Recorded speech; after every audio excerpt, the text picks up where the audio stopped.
Go to your knees. Yeah. Get your hands behind your back. Stay there. Stay there. Don't move. This is Isaiah Chance getting cuffed for Foolio's murder. But explosive new footage just dropped showing him and his girl, Alicia Andrews, burning up jail phones like a hotline. 10 calls a day, three-way connects, totally illegal. Both fighting life for the same body. What could be so serious they'd risk more charges? And wait till you hear what prosecutors found in those calls. The streets have been buzzing since Tampa courtroom footage surfaced. But the real shocker isn't the surveillance from Foolio's final night. It's the courtroom evidence exposing Alicia Andrews, the only woman tied to this murder, glued to jail phones day and night with Isaiah Chance. Locked up in different county jails, they weren't just checking in occasionally, they had a full setup. Using Isaiah's mom to run three-way calls, sneaking in over 10 conversations a day, every single day, breaking rules designed to keep co-defendants from coordinating stories. It all came out when Alicia's trial kicked off October 20th, 2025, making her the first from the crew to face the courtroom heat. Then on Halloween, October 31st, she took the stand, and that's when things got real. Legal experts shook their heads. What was she thinking? Bold, reckless, and in the hot seat, Alicia had to justify why she couldn't stay off the jail phones, coming up with some story for why she kept talking to her man, her co-defendant, locked up for the exact same murder she's facing. When you started dating Isaiah Chance, how was your relationship with him? In the beginning, it was good, I would say. And then he changed over time. I mean, once we got comfortable with each other. What did he change? What had changed about him? He started to be a little more controlling. Like as I got older and I would want to go out, he didn't like that. In what ways was he controlling? Like he would tell me what to post, what not to post, or if he didn't want me to take something down, or don't wear this, don't wear that. Like little stuff like that. Alicia's whole excuse for breaking all those jail call rules, she said she needed to talk to Isaiah Chance for her safety. Man, the second those words left her mouth, you could almost hear the whole courtroom and everyone watching online saying, "Girl, what?" That reason didn't make sense to anybody. It raised way more questions than it answered, especially after everything else she said about their relationship.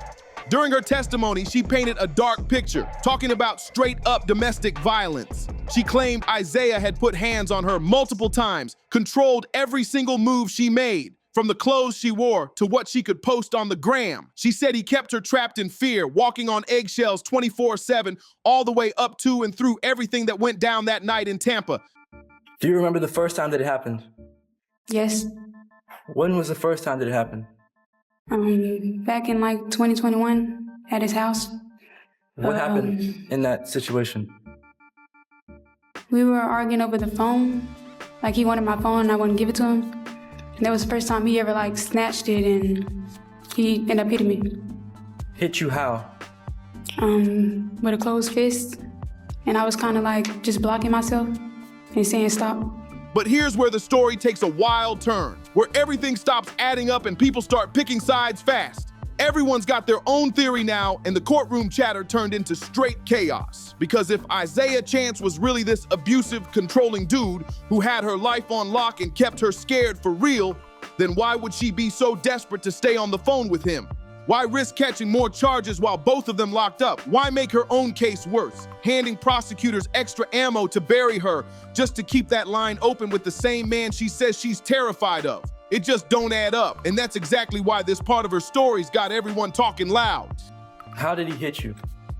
I'm like on the side of my face, so I'm like if I'm in the passenger seat, somebody hits you from the side, you're hitting the side of the seatbelt thing.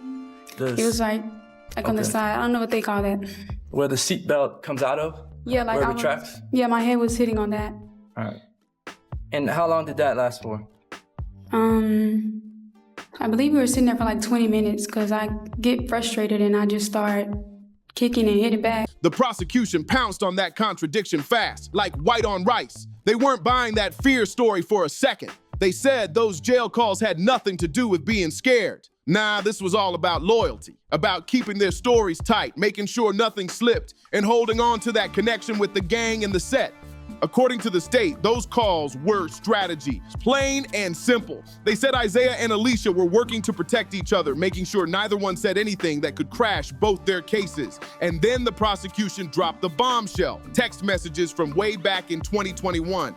They showed that when Alicia was still messing with K Shorty, a rapper from the ATK side, she had texted that Foolio needed to die.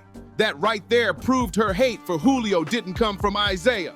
Nah, that was something already inside her, something she picked up being deep in those street circles, caught up in that non-stop gang drama that's been claiming lives all across Jacksonville. And while that exhibit is still up, hold on. How often or how many times did Isaiah Chance break your phone? From 2021 to 2024, maybe 4 times.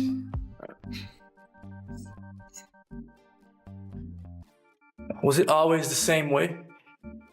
No. What other ways did he break your phones?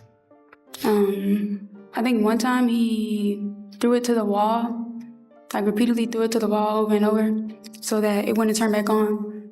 The street's been on fire over this one. Real talk. Clips from the trial been spreading faster than gossip in the barbershop. Everybody's tuned in, and content creators all over are breaking down every second of Alicia Andrews' testimony, frame by frame. They're analyzing her tone, her body language, her whole vibe, trying to figure out if she's keeping it real or just putting on a show. The internet split right down the middle. Some say she's another woman trapped in a toxic situation, a victim of domestic violence who got dragged into chaos she couldn't control. Others say she's playing the victim card using the abuse angle to win sympathy from the jury and dodge responsibility for helping set up somebody's murder. The debate's wild and everybody's got an opinion because this case just keeps getting messier by the day. Because there was a conspiracy charge as well, which would mean she was a part of setting up this murder, the second, third. I believe that carried life. She was acquitted of that.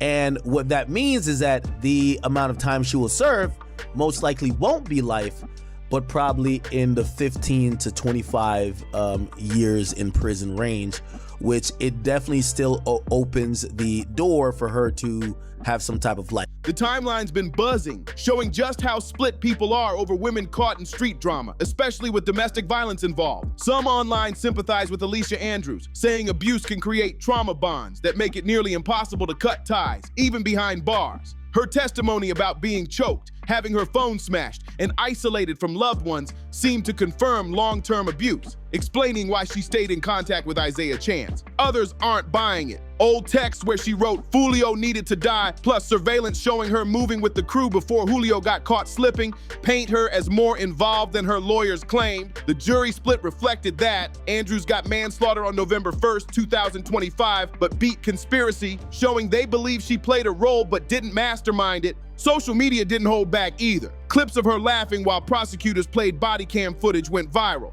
exposing what people called a complete lack of remorse. Another shocking moment. Cameras caught her in court having her lawyer help put on makeup, a move many called wild disrespect considering the charges. To understand the frenzy, you gotta rewind to Jacksonville's drill rap scene. Foolio, real name Charles Andrew Jones II, born June 21st, 1998, rose out of Northside with raw lyrics repping 6 Block, aka KTA, Kill Them All, a crew at war with ATK led by Youngeen Ace. 1,200 and BMG were also involved. And this wasn't rap beef for clicks. It was real street grudges with real bullets flying. Bloodshed traced back to 2015, sparked by betrayals, disrespect, and failed studio deals. The cycle escalated through features gone wrong, money disputes, and street code revenge, leaving over 30 dead. Foolio survived multiple attempts, 2018, 2020, and a 2021 shooting that left his foot shattered. He walked with a limp, a daily reminder of the danger he lived in. The beef wasn't just streets, it was online and in the music. Foolio's 2018 track, When I See You, called out a TK members by name. Youngeen Ace clapped back in 2021 with Who I Smoke, mocking dead KTA members, even Foolio's cousin Bibby. Millions streamed it, turning real loss into viral disrespect. Foolio fueled the fire too, filming at graves, dancing on them, mocking names online. every move keeping revenge alive. Alicia Andrews and Isaiah Chance got pulled deep into this war. Isaiah was rolling with ATK. Alicia had ties through former relationships with street figures like K Shorty. Prosecutors say she didn't just get caught in the middle, she actively helped plan the deadly setup that ended Julio's life. June 22nd to 23rd, 2024 marked the final chapter. Surveillance shows Julio celebrating his 26th birthday in Tampa, posting every move online, thinking he was untouchable. After getting kicked out of an Airbnb for overcrowding, he went to a strip club, then the Holiday Inn, unknowingly being tracked. Prosecutors detailed the plan. Chance booked an Airbnb under Rashad Murphy's name just a mile from where Julio would be ambushed. 2 cars rolled in from Jacksonville, Andrews and Chance in a silver Chevy Cruze handling surveillance, shooters in a black Chevy Impala ready for the hit. Phone GPS and text relayed Julio's exact position. At 4 a.m. on June 23rd, 2024, the hit reached its peak. 3 masked shooters jumped from the Impala, firing nearly 100 rounds from pistols and AR-15 at Julio in his Dodge Charger. He likely felt safe, but his life was cut short in seconds. 3 others in the car were wounded but survived. Surveillance captured the nightmare. From the Impala positioning perfectly to the shooters walking toward Julio with murder in their eyes, chaos exploding the instant they opened fire. They'll get into that left turn lane so they can make a U-turn to go back west on Bush towards McKinley. There's the victim's Charger in the turn lane, followed by Armani Turner's Nissan Altima making the U-turn. And then what vehicles? Nissan Altima. Okay. What is this? Are we now going to where the USF pole cam is? Yeah, yes, correct. And what are we seeing here? This is the victim and his entourage making a U-turn at McKinley and 40th, getting ready to go into the Homestead Suites. But the footage doesn't stop at the murder itself, which is what makes this case even more damning. Additional clips circling online show co-defendant Sean Gathright at his grandmother's house in Auburndale, wiping down that black Chevy Impala, trying to erase fingerprints and DNA, removing items from the car, and doing everything he could to destroy evidence right after the hit. Combine that with text messages from July 6, 2024, where Alicia Andrews is talking strategies on how to safely retrieve phones from the police without getting caught. And you get a crystal clear picture. These defendants knew exactly what they'd done and were frantically scrambling to dodge charges and escape the consequences of their actions. And what is happening with the silver Chevy Cruze? The Cruze is driving out the way it came in, passing the victim's location. What are you capturing now in this video footage? The 3 shooters came out of the Impala and are walking towards the victim's position. This is them passing the Tesla, various angles.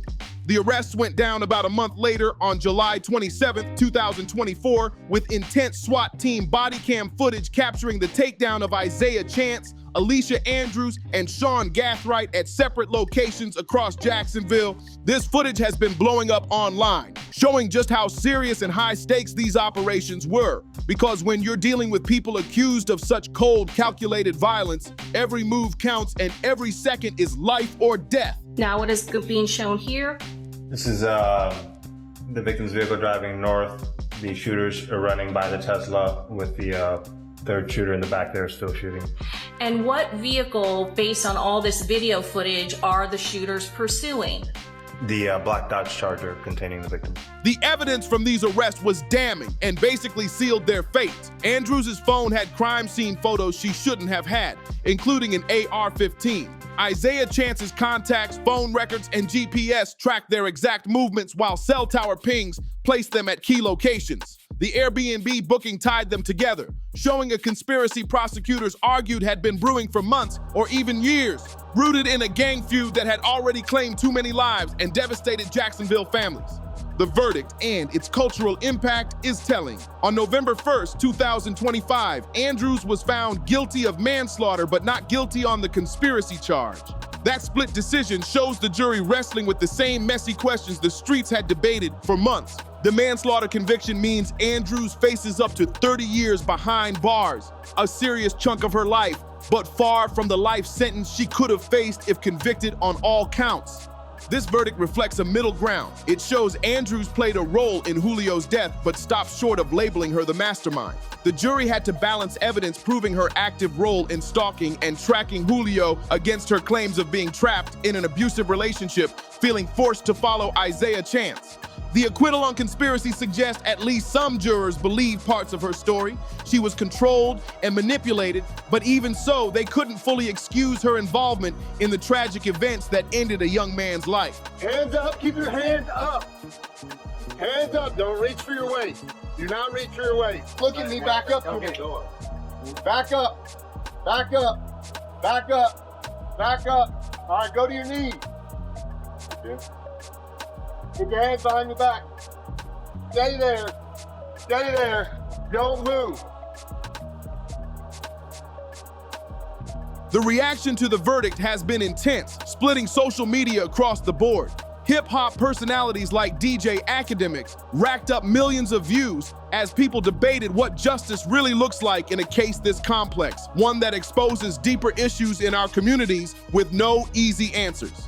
Some feel satisfied, saying the verdict strikes a balance, holding Andrews accountable while recognizing how domestic abuse can cloud judgment and make someone feel trapped, sometimes leaving them unable to fully control their own choices. Others think it was too light, pointing to Andrews' text saying Foolio needed to die, surveillance footage tracking her every move, and what they see as zero remorse. They argue abuse claims shouldn't grant a free pass for helping orchestrate a murder. Critics also highlight her constant contact with Isaiah Chance in jail, talking multiple times a day despite facing murder charges, suggesting her fear wasn't as overwhelming as her defense claimed.